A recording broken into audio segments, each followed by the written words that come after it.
Hey, Brian Phillips here with Grace Ops. I want to talk to you about cutting off evil. And I believe this will help us grow in our affection and love towards God. So Psalm 101:8 actually provides a very powerful strategy for us to live upright. I want to share that with you for a moment. God desires for all of us to walk in purity, power, and purpose. So I encourage you to do this with your band of brothers, what I'm about to talk about. It's going to be a powerful lesson here for us today. I want to lay down some framework for this. Genesis, the book of Genesis actually says that sin desires to have you. It's crouching at your door, but you must master it. Jesus said you can't serve two masters. And he was talking about God or money. And he's talking about the affections of our heart. He said you'll actually love the one and hate the other, or you'll be devoted to the one, or you'll despise the other.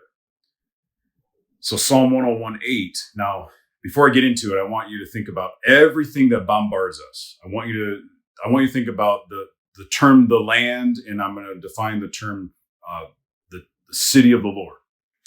So you'll understand this when we get into the verse.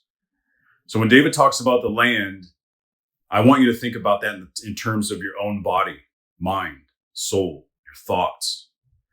And when he says the city of the Lord, I want you to think about you're a temple of the living God. So I want you to think about it in those terms. There's this bottleneck thing that I just can't get out of my mind, right? Like you've heard of the bottleneck when we're trying to get too many things through the same opening.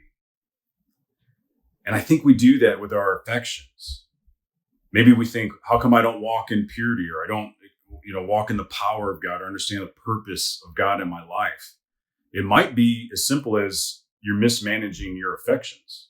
Well, I'm a Christian. I'm doing all the right things. I believe all the right things. Yeah, but what are you liking in your life? What are you devoting yourself to?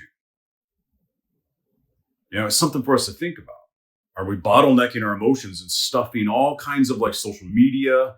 I mean, the amount of media consumption is just, we have a smorgasbord that it's a never ending smorgasbord of, you could literally stay up for literally days upon days upon days consuming media if you wanted to. You think about the eye gate, the battle of the eye gate, the battle where evil is actually trying to overtake your eye gate and get you distracted with lust. You think about the evil desires of this world trying to distract you from your purpose, trying to get you off track. So the enemy's got all kinds of evil schemes out there that's trying to destroy your purity so that you can't walk in power, so that you don't have a purpose.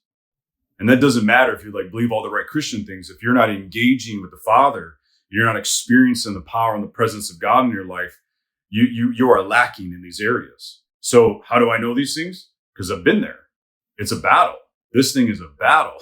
So Psalm 101:8 is actually a strategy that empowers us to live upright. So now I'll share this with you. I've laid a good foundation for us to kind of think about this, the framework. So David says, morning by morning, I will destroy all the wicked in the land, and I will cut off the evildoers from the city of the Lord.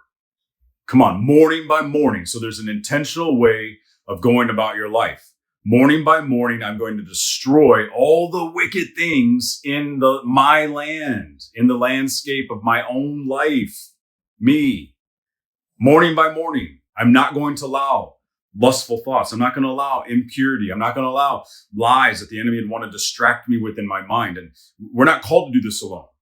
You got to do this with a band of brothers. So morning by morning, we're going to walk with intention to destroy the wicked things. So what that's doing is breaking the bottleneck, opening that up, and we're removing the things that don't belong there. And we're creating room for God, room for us to actually give affection to God, and for us to actually receive affection from God. It is so vitally important, even as a man, that you receive affection from your Father in heaven, because it's the only way that you can be whole. And it's the only way that you actually have a chance to give affection to the people that you love in your lives. And even giving, Jesus even said, he takes it as far as saying, be affectionate and even love your enemies. So we can't do any of that if we're bottlenecked in our affections and we're giving it away to everything. We're stuffing so many things in there. We've got to break. David says, morning by morning, I'm going to destroy the wicked in the land. And I'm going to cut off evildoers from the city of the Lord. So I charge you, men, be that way. Adopt Psalm 101:8 as a strategy to live upright.